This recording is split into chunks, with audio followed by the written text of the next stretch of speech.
Presenting Sounds of the 70s. All your favorite 70s hits in one fantastic collection. We had joy, we had fun, we had seasons in the sun. Little Willie, Willie won't go home. Oh, baby love. Get Sounds of the 70s for just $9.99 on compact disc or double-length cassette. That's 22 fabulous hits. Woke up and took me by the hand. We made love in my Chevy van, and that's all right with me. Shannon's gone off the, she's drifting off the sea. Then audition other great Sounds of the 70s albums. There's no minimum to buy. Cancel anytime.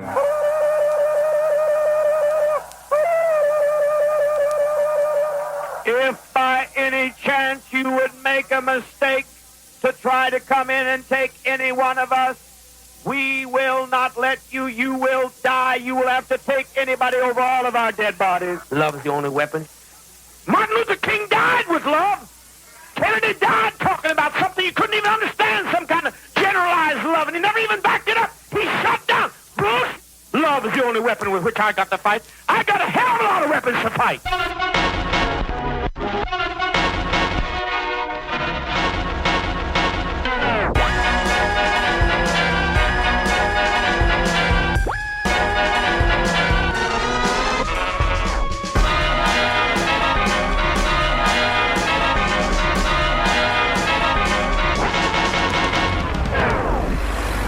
Hey there, and welcome to another fantastic episode of Doing It with Mike Sachs and Rob, not to be confused with any other podcasts of similar name. I'm Rob Schulte, the producer of the show, and I am sitting on the porch of my brownstone in Brooklyn. Apparently we need to have more in-the-moment segments on the show. Mike's at La Porte de Jour, an exclusively tiered day spa in Lee Summit, Missouri. He decided to take a few weeks off after visiting this year's Ozark UFO conference. Today we've got a great episode for you. Mike interviews Leslie Kean, author of Surviving Death, a journalist investigates evidence for an afterlife. And later, Ian Goldstein chats with comedian Joe Pera. But before that, I wanted to let you know about an exciting blog that I found. While doing some research on how to get a larger audience for our beautiful podcast, I stumbled upon a YouTube channel from a UFO abductee named Jennifer Benson. Jennifer has only a few followers, and her videos, frankly, had a low production value. But I was captivated by her story. Here, I've made a supercut for you. Just listen.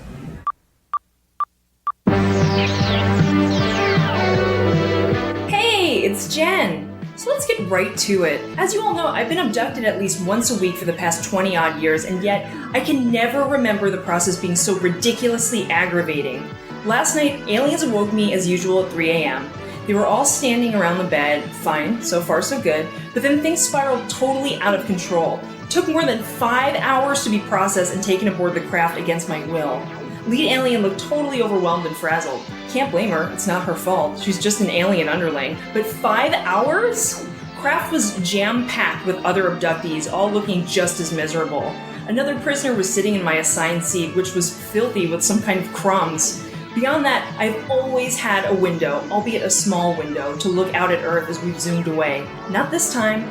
Not sure if a new planet is running this operation, but wish they'd go back to the way it used to be, and soon.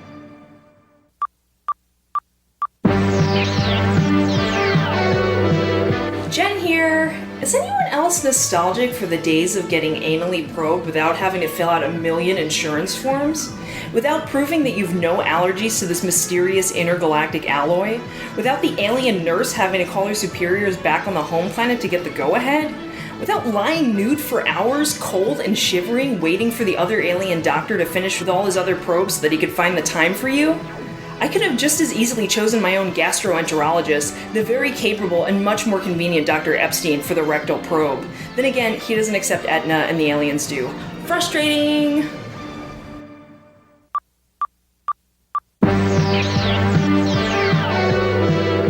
It's your loyal UFO abductee, Jen! Last night's UFO trip was okay. Went God knows where and returned with a slight headache and a missing back tooth. Nothing unusual. What I am upset about are all these extraterrestrial crop circles scattered throughout my farm. Sorry, did I say circles? I meant ugly, haphazard ovals. When I lodged a formal complaint, a portly alien showed up in a dented UFO and told me that the circles looked just fine to him, but that he would try to come back the next day between the hours of 10 and 6, and could I make a point of being home. He added that he could make no promises, as several crop circle projects needed to be completed around the world. Fat ET never did return, and, making matters worse, the implant that the space bozo embedded in my brain, totally against my will, has since conked down, second time this month. It's now impossible to reach this creature, telepathically or otherwise. What in the world happened to celestial workmanship? Bye-bye intergalactic quality.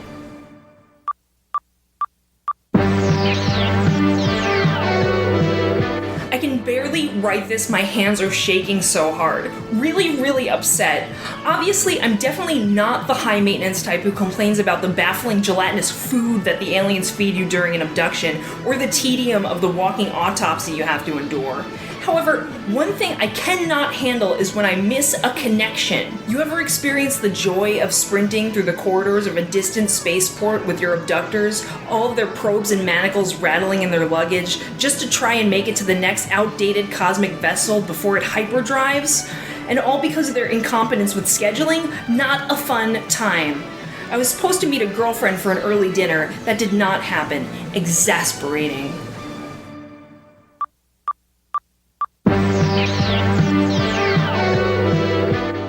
UFO service. I just got back from my first water abduction. I was on the shore of Lake McConaughey just minding my business reading when an orb arose and swallowed me into its pulsating light, pulling me down to the lake's bottom and then to the recently built underground colony near the Earth's core.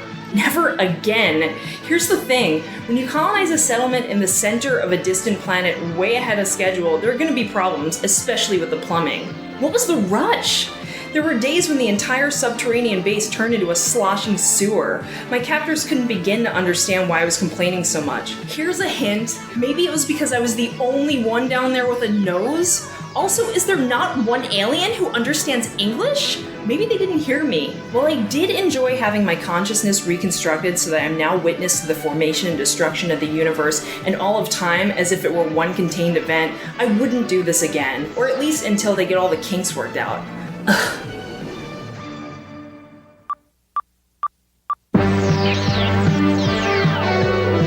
Hey all, it's Jen, your favorite UFO gadfly. Been a while. Anyway, I'd absolutely love to discuss my last abduction, but it never happened. Oh, the ship chose me, sure, but I ended up getting beamed up and then spent 3 years twiddling my manacled thumbs in an empty waiting room. They claimed the decontamination bay was on the fritz due to a glitch, but they were having trouble reaching the outsourced IT crew, who were, of course, on another craft floating over India. Typical. Ultimately, they dropped me back on an empty country road and canceled my abduction. Had to explain to my husband where I was for the past few years. I'm gonna sound negative, but all these aliens care about now is procedure and protocol. Am I wrong?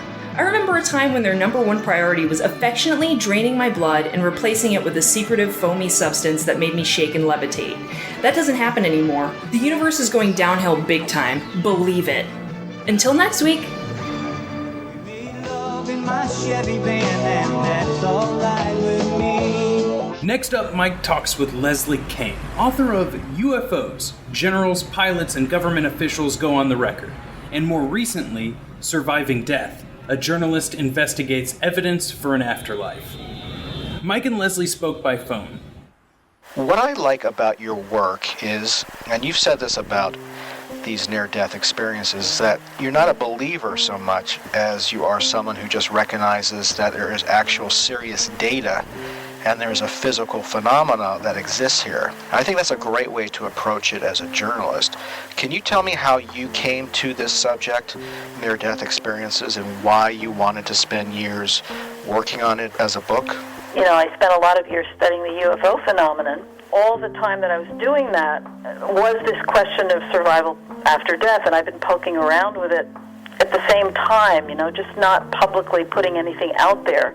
And it just really, really fascinates me because it's a question that involves everybody, obviously. And there's so much intriguing data, as you mentioned. And I think the bottom line with this information, it's not just near-death experiences. There's a whole range of research areas that I pulled together in this book, and I tried to show how they all kind of interconnected and how one leads to another. And the point is, as you say, there are physical phenomena, there are things that can be measured and studied that absolutely do occur. And these things are even denied by scientists, even though they're documented. And the next step beyond the documentation of the physical phenomena, which are fascinating in themselves, is simply the interpretation of them. And I think that's the part that's up for discussion. There are different ways that these things can be interpreted, and they certainly don't prove that we survive death, but they're very suggestive of that. And I think everyone has to make up their own minds how they're going to deal with the information. But the information is solid, documented, and I would say proven, really. We have proved that there are phenomena that can't be explained. Near-death experiences are a little on the more subjective side, but they're experiences that people have all over the world that have a lot of similarities, in which they are basically dead. They have no brain activity, no heartbeat, and they experience a heightened state of consciousness in which they enter some kind of alternate reality that they interpret to be the afterlife. And when they come back, they are transformed and have no fear of death anymore. I mean, that's one that I think most people know the most about. But I'm very interested in other phenomena, such as those generated by physical mediumship, which I think most people feel are probably fraudulent. But I discovered that that's not the case, that there are genuine physical mediums, that there have been in the past that have been thoroughly studied under controlled conditions. And there are some now that where you can witness absolutely extraordinary things occurring. Children, young children that have accurate memories, what they say are memories of a previous life. And they come up with very, very specific memories that have a profound emotional effect on them. The memories are recorded before anything is understood about them. So they're written down or they're recorded on video. And eventually investigators are able to locate a person that fits the description of the child that the child gave, find the family members and find records of that person's life. And it is shown that these memories are absolutely accurate. And it's very hard to explain that in any other way. Can you talk about Ryan Hammonds and who he felt he was before he was born? Yeah, I mean, Ryan Hammonds was a 5-year-old when he started talking about his memories. He told his mom that he had these memories of being in Hollywood, of being very rich, of being in the movies. He talked, he had a bunch of kids. He gave a lot of, generalized but sort of specific memories. But what was fascinating, Mike, was at a certain point, his mom, so he just was obsessed with this. And so his mom went and got these books out of the library that were about Hollywood. And she'd come home with these stacks of books, and Ryan loved to look at them. They'd look at them before he went to sleep at night. And as he was looking, he talked about his memories. But one day, he pointed to a picture in a book. It was a still from a movie that was made in 1932 called Night After Night. He pointed to this picture. It had 5 people in it. Pointed to one of them and said, "Mommy, you found me. That's me. That's me and that's George." And we did a picture together. The incredible thing about this case was that they had a photograph of somebody. Now, this person he pointed to was an extra in a movie. He had no lines in this movie. And so nobody could figure out who he was. There was nothing on the internet to explain who he was. The actor he pointed to and said was George Raft. And Ryan gave his mom a lot of details about the movie without seeing it, such as that there was a closet full of guns in that movie. And Ryan said he remembered being there when they brought all these guns in to fill up this closet. And eventually Cindy, his mom, and her husband looked at the movie. Indeed, there it was, a closet full of guns. the important thing about this journalistically is that throughout Ryan's recollections, every memory that he gave to his mom, she wrote down and she emailed it to Dr. Jim Tucker, who is the leading investigator of these kinds of phenomena with children. He succeeded Ian Stevenson, the very famous investigator from the University of Virginia, who spent decades investigating these cases. And so Jim Tucker was receiving these written statements from Ryan's mom with all the data in it before anything was known about who the possible person was. And that's a very important component of this, because nobody can say that, well, when they figured it out, they kind of added information or they created a sense that, Ryan or exaggerated his memories or anything. They were all recorded. And eventually, Jim Tucker brought in a production team. They had to hire a professional to go into the archives in Los Angeles, spent a long time looking for the files on this movie. Eventually they found it, and they were able to identify the name of the man who was in the picture, because they found a second picture of him with his name on the back. And so from there, they did this investigation. His name was Marty Martin, and it turned out that there were 55 memories that Ryan had provided which were accurate to the life of that person. The parents weren't doing this for publicity. They weren't doing it for money. In fact, the child, Ryan, in a lot of sense, he remembered it to such a degree that he was unhappy with his current situation. Yes, he would cry at night about missing his family. He wanted to know what happened to his kids. Where is his wife?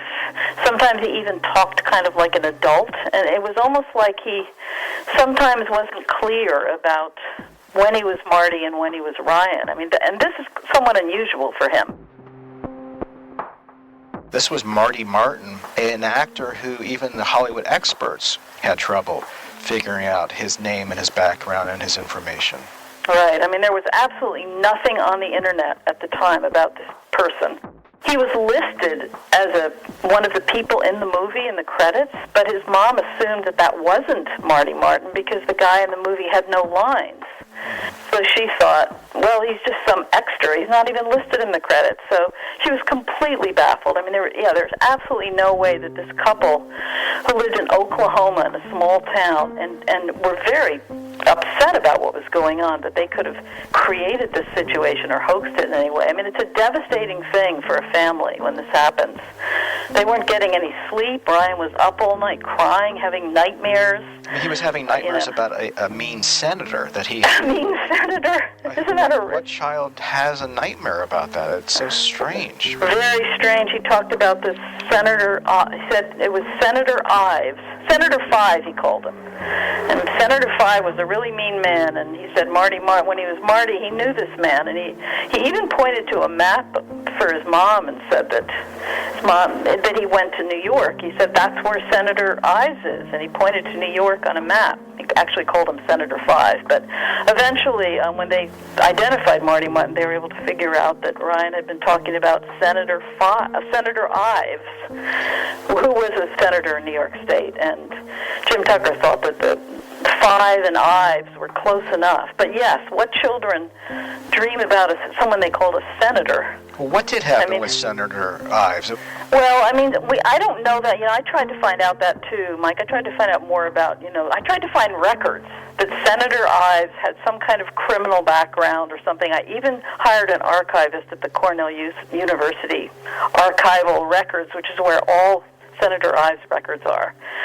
And it would have taken a lot more time to do more, but she couldn't find anything suggesting it for the minimal search that she did. I'd like to, any kind of criminal record or nastiness in him. So the producers for the film that they made about Ryan, when they found the original person, when they identified Marty Martin, apparently had found some information that showed that Ives had these sort of negative sides to him, but they couldn't provide any documentation for me. So that's sort of a mystery. Maybe there was something in the personal relationship between Marty Martin and Senator Ives that was problematic, and we'll just never know. You talked about James. How do you pronounce his last name? James Leininger, yeah. He had a connection to a previous life as a World War II pilot. The memories that he was remembering, whether it was firing from the plane or friends dying, this is, at age 2 this started. Yeah, I mean, that's what's so incredible about the James Leininger case, I think, is how young he was. I mean, he was just learning to talk when he started talking about this past life, and his memories were very, very specific. So it's sort of, they were a little more like he had names. He had a full name of his friend, for instance, Jack Larson. His memories were overall more specific than Ryan, so in some senses, you don't need as many if they're very specific because it's easier to identify the person. But James was incredible. He was so little. I mean, he was in diapers. And he would have these recurring nightmares about crashing in a plane on fire, and he'd repeat them over. I mean, sometimes 5 times a week, these horrific nightmares where he was absolutely terrorized in his little crib in his diapers.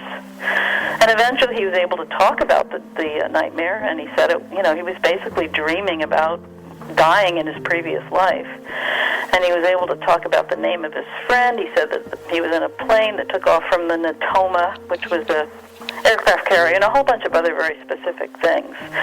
And eventually his dad worked on that case for years and was able to finally find out who the person was. But again, it was very important in that case that there was a written record, that things were recorded, that the child said before they had any idea who the previous person was.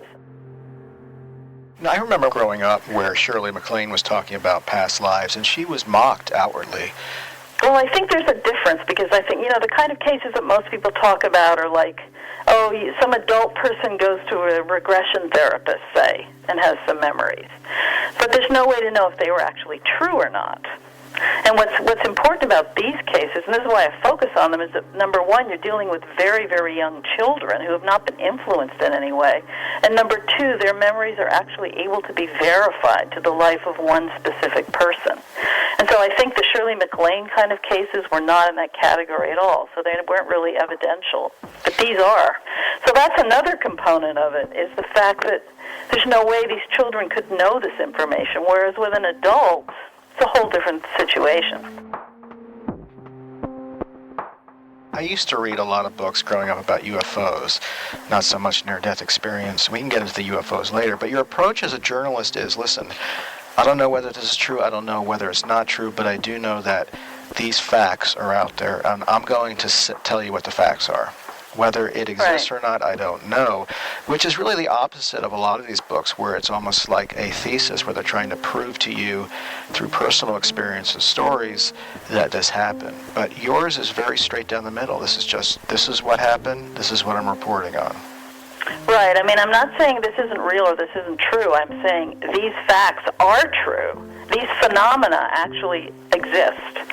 And what's up for grabs is the interpretation of them. So with UFOs, we have a documented phenomenon, and I will say the phenomenon is real. That's, as far as I'm concerned, there's proof of that. But are they extraterrestrial?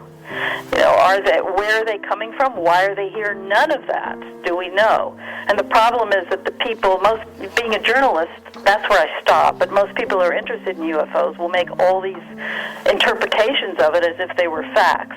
We don't know what UFOs are, but we know there's something going on. Same with the afterlife data. I mean, there's so much interesting suggestive data of this reality, but we can't prove it. But we can prove that the phenomenon and all is real, that the various phenomena that take place in all these different areas of study are real. I think it's the only approach one can really take that's honest and accurate, and people have to decide for themselves how they want to interpret it. The question is whether it's being generated by a deceased person, which is what the mediums will tell you, and which it often feels like to the person there. But they could also be explained as a product of a very refined and advanced telepathy and clairvoyance on the part of the medium, as an example, to use mediumship. So if that were the case, then there would be no deceased people involved. And I would think an atheist would probably interpret the information as being psychic rather than having anything to do with the afterlife. But they have to be willing to acknowledge that those psychic abilities exist. And as far as I'm concerned, there's absolutely no denying that. You cannot read this book, you cannot study all the papers that have been written and other books that have been written and believe that the psychic abilities aren't real. I mean, that's just impossible in my view. So they have to be at least willing to accept that. But there's definitely an argument that can be made that everything can be explained that way, and therefore there's no reason to believe in any kind of spirituality or afterlife or anything else. What I find interesting is there's been books written by doctors explaining from their standpoint how they cannot come to grips with the fact that they've witnessed near-death experiences with either themselves or with patients, and that there's no way to scientifically prove that these can be induced. Medical doctors wouldn't be wasting their time studying this if it could just be written off as some physical thing or hallucinations or something like that. It just can't. And I think the chapter that, in my book, I've invited 10 people, other people to write chapters for it, and I think the chapter by Dr. Pim van Lommel, who's a cardiologist in the Netherlands and one of the leading, most brilliant investigators in the world on these near-death experiences, I think his chapter really addresses a lot of those questions that have been raised about could it be this, could it be that, could it be this. Part of the problem, too, is that you have books written by people who it later has come out that they were making it up, such as books about entering heaven and then returning back to earth. I personally have an issue with all these books out there that use the word heaven in the title. You just mentioned heaven. I mean, to me, heaven is a religious, human-invented concept, and for people to even look at it that way, it's their own personal interpretation of an experience where they put the word heaven on it to sort of appeal to the Christian community, but there's no mention of the word heaven when you're looking at data.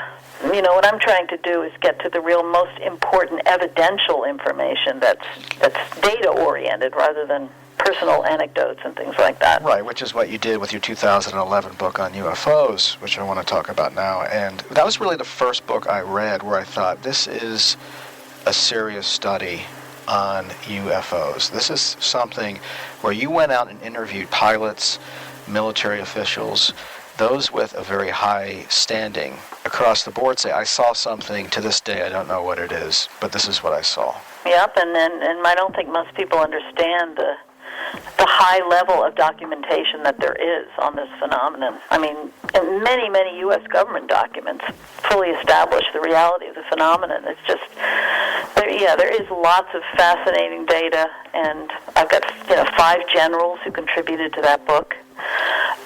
So you have to be willing to deal with that data. And again, the issue is not so much the reality of the actual phenomena that come up in all these cases. It's how you interpret them. What do they mean? What is this thing? What are UFOs? And we don't know the answer to that question, and that's why in my book I was very focused on trying to get action taken that would facilitate further study of this. And we have various blockages that are preventing that. Well, I think a lot of Americans are obsessed, rightly or wrongly, with Area 51. Did you see George Bush, W. Bush? He was just on Jimmy Kimmel. Yeah. No, I know. I thought he was kind of great. I thought he was great, too. And you just don't know what he saw and what he didn't see. And what is your opinion on that, your personal opinion? I have no idea. I mean, there's so much stuff out there that people can read about. All the presidents are briefed on this, and But in my understanding, if any presidents knew something about it, George Bush would have been one of the ones that was likely to have known something about it. But, again, that's not based on anything that I can document or prove to anybody. It's just sort of the sense I have from talking to people over the years. But, there's no way to know. I mean, that's the problem. That's one reason why I wanted to write this book, because there's so much that people who are interested in UFOs just claim to be true that we have absolutely no idea whether it's true or not. And this is the kind of thing like the presidents all get briefed on this. Well, that's hearsay. We don't know for sure.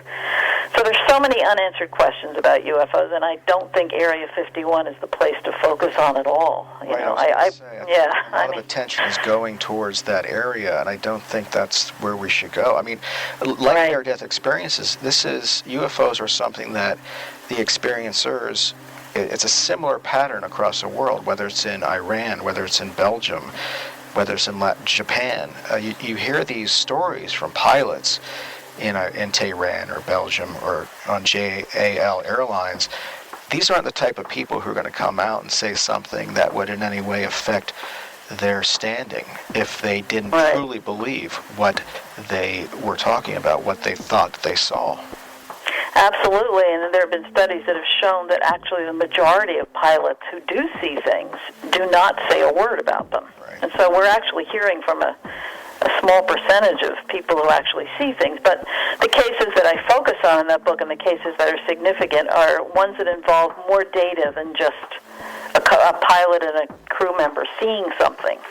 The cases that are important involve the voice tapes, reporting them to ground control, but most importantly, radar accompanying the sighting so that you can correlate the physical reports of what the pilots are seeing with their eyes to actual radar data that captures the images. And so you have to have a bunch of data like that to really be able to properly investigate a case. But there are some, as I brought forward in the book, that are absolutely mind-boggling and are so well documented that there's no denying that something was there and something happened, and this was not any kind of vehicle that we can explain. As has been pointed out many times, other civilizations may not be 10 years ahead of us, 100 years. They could be 1,000,000 years ahead of us. So how would we even begin to understand this sort of physics? I completely agree with you, Mike. I mean, you sound so smart and rational. I completely agree. And unfortunately, that's not you're right. I mean, people will say, oh, if there was this sighting, for instance, the Japan Airlines sighting, where he saw this gigantic walnut-shaped thing, people will say, oh, that means we're being visited by extraterrestrials, and there are beings inside that thing, and it's blah, blah, blah. You're right, we don't know. All we know is the data that we have. And they could have been, all these things could be drones, or who knows what, visitors from other dimensions, whatever. But I do think you're right, that if you imagine a civilization that's maybe 1,000,000 years ahead of us, what might they be capable of? I think if the scientific community around the world suddenly woke up and said, my God, this is one of the most pressing scientific problems on the planet, let's focus on it, and started to put millions of dollars into building whatever equipment they needed, they might be able to document and learn something about the phenomenon of UFOs. We need to change, we need to shift our attitude about it. But, until that happens, we're stuck. I don't think we're ever going to learn anything more about it than we already know, because there's so much documentation available already. Who was it, Alexander Haig, who believed in UFOs? There are plenty of people. I mean, Hillary Clinton was certainly an advocate for at least further investigation. I mean, it's not so much a question of whether you believe in them, it's a question of whether you recognize that there's some unsolved physicality to them. And it's a scientific question. It's a curiosity. It's a mystery. Why don't we want to find out more about it, just like we do with everything else? Well, that was it's completely irrational. Well, that was the rumor with Hillary. If she had been elected, that she was going to investigate. Exactly. That was one of the many reasons I was disappointed that she didn't become president. Me too. And as you may know, I've worked with John Podesta for many years, who was her campaign manager. He wrote the foreword to my book. He's very interested in this topic, and he was together. I'm sure they would have taken some steps if she had been elected. Have these books changed you, more specifically the most recent book, Surviving Death? Has this changed your outlook on life, your philosophy? I would say yes, because when unlike the UFOs, which I'd studied for so long, when I took on the book, decided to do this book on survival after death, I was really in a skeptical position, and I didn't know that much about it. I mean, I knew enough to be intrigued, and I knew enough to realize that there's a lot of really fascinating information out there, but I kind of went on a journey with it myself of not knowing where it would come out at the end.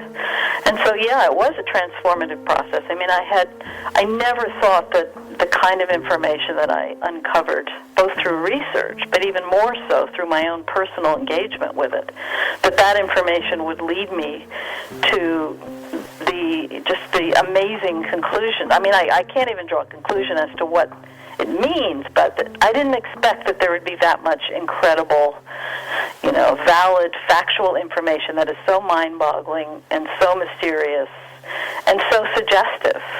So it did transform me in that way, because it opened me up to the mystery of the world we live in, that we can't explain what reality is, because there's so much that happens that currently we don't even, as a culture, the authorities aren't really willing to even accept that these things happen.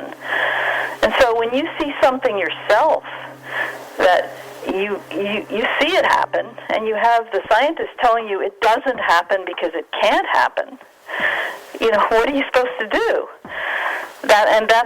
I discovered a lot of things like that. So yes, it definitely expanded my perceptions in a big way, and the personal journey that I went on with this material was absolutely transformative for me, because it opened me up to the possibility of something much bigger than our current reality, and to the possibility that we do survive death. I mean, I believe that the data and the experiences that people can have are very suggestive of that, and that's a wonderful thing as far as I'm concerned. Well, unless you come back as a kid who remembers being an actor. I mean, that's exactly. That's so horrifying. Is that to me he seems stuck in a type of hell where, as with the near-death experience, there was a freedom and you were going towards the light. But this poor kid was haunted. Right. It's true, and the only saving grace we have to these kids who remember these things is that normally by about the age of 6 or 7, they forget the memories and they move on and live a normal life. And especially when the cases are resolved for them, and that sometimes the child will return to the previous house that they lived in, they will meet the previous family, and they'll have a sort of inner resolution about the whole thing. And then they tend to become 100% present. And it's all behind them, so it's not something that stays with them. But you're absolutely right. It's traumatizing for the families and for the children. And my understanding, my interpretation of this is, anyway, I can't prove this, but that if indeed we have had past lives, that it seems to me that we're not meant to remember them, obviously, because we normally don't. And so when a child does remember them, it could be some kind of an aberration where it somehow breaks through their consciousness, even though it's not meant to. Or it could mean that there's something so thoroughly unresolved for them about it that it still somehow sits with that being when they do come back to their next life, and there's something about it that they have to settle or resolve. And it's interesting that most of the cases do involve memories. They do involve a memory of a previous death that was violent or unnatural, such as an accident, or sometimes they die young. So they tend to be more of that than deaths that sort of happen normally at an older age, which is sort of interesting. It would suggest that there's something, that's unresolved about it, unfinished. But that's all speculation. It just seems to me that it's not meant to happen, that you remember these past lives. Well, what is the link? I mean, what is the link between a kid, Ryan Hammonds, and Marty Martin? There seems to be, it seems to be totally unrelated to any sort of Earth linkage, right? I mean, they weren't related. Yeah. They weren't related. They died, I think Marty was, died in 1964, and Ryan was born in 2000 or something like that, 2001. So there was a huge gap of time and absolutely no connection between the family or that person's family to the current family. And that, in a way, makes it more evidential, because a lot of the cases you read about it in Asia, say, the family might live in the next village, and the previous death might have occurred 2 years ago or something like that. And then you can argue, there's a connection, maybe they were influenced in some way. I mean, even those cases, when they're studied properly, can be shown to be valid cases. But when you have this huge distance of time and no connection at all, it's more evidential in a sense. I mean, why would there be any reason for that child to be focused on that one life unless it was as the child says? The other thing is that if it was some kind of psychic connection that the child had, you would expect them to have all kinds of other psychic experiences. Let's say they were just for some reason, very psychic, and for some reason they plugged into this person through their psychic abilities. The parents would likely see them having other psychic kinds of activities going on in their lives, or other memories and things like that. But that doesn't happen. They're focused on this one particular life. And it's so internalized. They relive it. They're not just talking about it. They play act their things that occurred in that life. They feel like they're reliving things. They have nightmares. They miss their previous family. All these things that make it seem very real. Well, how old is Ryan now? He's about 11, I would think. 11 years old, something like that. Yeah, I met him when he was 10. And that was, I think, in 2016. So I'd say he's 11 or 12. And his memories are fading. His memories are definitely fading. I mean, he's tended to remember things more than a lot of children do, though. I mean, James's memories were gone by maybe age 6 or something. And he doesn't remember anything now. But Ryan's still connected to some of the memories, but he's basically living a normal life. He's a well-adjusted kid, normal kid, and doesn't focus on it very much, and that's good. I guess if you do, you go insane. I mean, it's time to live this life. Exactly, and especially as you get older, you just don't want this. And it's very rare that a child doesn't just move on from it. I mean, it's generally what happens. They move on 6, 7 years old. Once they go to school, they start becoming more active with their friends. They have an outside life. The memories just go. Leslie Kean, terrific book, Surviving Death, a Journalist Investigates Evidence for an Afterlife.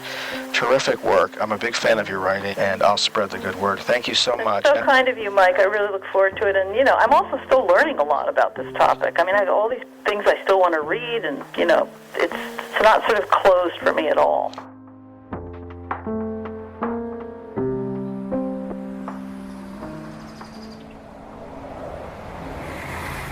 To find out more, visit Leslie's Facebook page. Next up, friend of the show Ian Goldstein spoke with comedian Joe Pera. Hey everyone, Ian Goldstein here.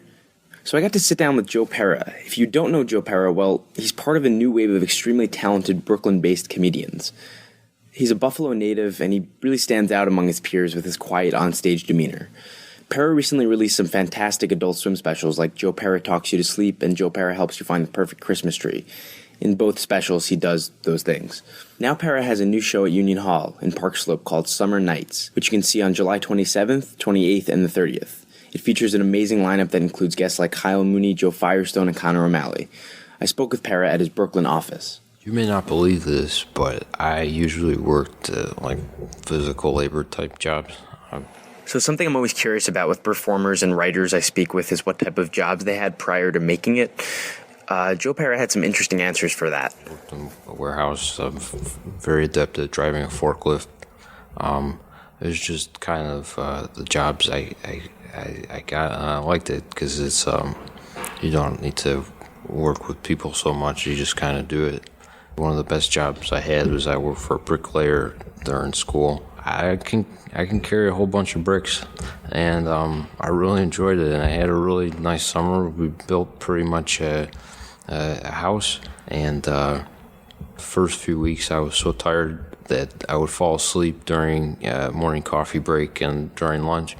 But they didn't mind as long as I got up and continued to work afterwards. They just kind of knew that that's how I was. I would doze off. Then they say, go mix the mortar, and I would go get another batch of mortar ready for them. And once I got the mortar mixing right, you got to have the right amount of water and mortar mix.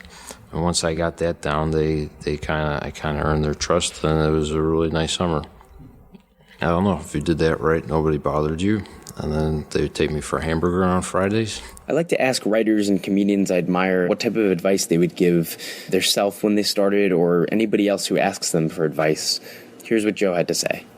I had no idea how comedy worked here. Do you remember the Cabin Bar show? It was a really big show on Thursday night, and it was Sean Penn and Chesley Calloway hosted it, and it was like one of the bigger shows for a while. When I first moved here, it was still a very big show, and like when you got booked on it, it felt like it was really something. Anyhow, I didn't know that, and I think in the first few weeks that I moved here, I went to the show because somebody recommended I check it out. Chesley was sitting at the bar, and before the show, I introduced myself and asked if I could do a spot, just because I didn't know how it worked or anything. I was pretty dumb. He was very, very nice about it, and he said that he kind of explained how it worked. And then 2 or 3 years later, when I got booked on it, it felt like a funny full circle. My grandmother says, "Why don't you just send an email to Jimmy Fallon, ask him if you could do the show?" Or my mom says, "Why doesn't your agent just see if you can be the replacement for Garrison Keillor?" And it's like, I don't know if that's how it works, but it's not bad thinking. And you know what? If I did email Jimmy Fallon and ask for if I could do stand-up on the show, it's like, you know what? So what? He gets an email from a nut, and that's fine. I don't know why she thought Jimmy Fallon. Looking back, if someone were to do that to me, I almost would say absolutely, just because it is so silly, and like, why not? So everybody should just email Jimmy Fallon with the subject line, "Could I do stand-up on your show?" How do you come up with your ideas and eventually put them into motion? A lot of times I'll just get a bunch of ideas, figure out how to pull them off once they're kind of going. I wanted to know about his friendship with Connor O'Malley, who's also a comedian and currently a writer on Late Night with Seth Meyers. Me and Connor have this office here. We got a lot of similarities in where we grew up and the common interests. For some reason, each other's sense of humor, even though it seems different, I think we both are amused by each other's. I could never do the stuff that he does, but that doesn't mean I'm not amused, because I think he's got a lot more guts than a lot of people, and I think it's really nice that he finds the boring stuff that I do on stage interested.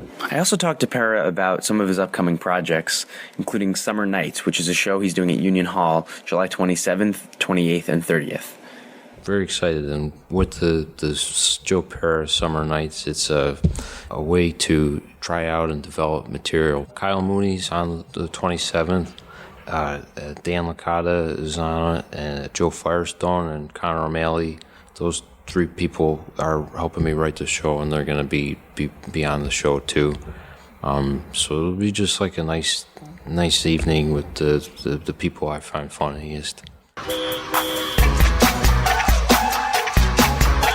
That's it for this episode of Doing It. I'm already looking forward to the next episode. Thanks to Leslie Kean and Joe Pera for being on the show. Thanks to Cassie J. Snyder for performing as Jennifer Benson, and to Bob Powers for co-writing that piece with Mike. Thanks to Ian Goldstein for providing another great interview, and to Sam Peach for our theme music. I'm Rob Schulte, and I'm having a terrific year. Find out more about me at robkschulte.com. That's R-O-B, the letter K, SCHULTE.com. And to find out more about Mike, or to pick up his new book, Stinker Lets Loose, visit MikeSachs.com or doingitwithmikesachs.com. So until next time, keep your feet on the ground and keep doing it.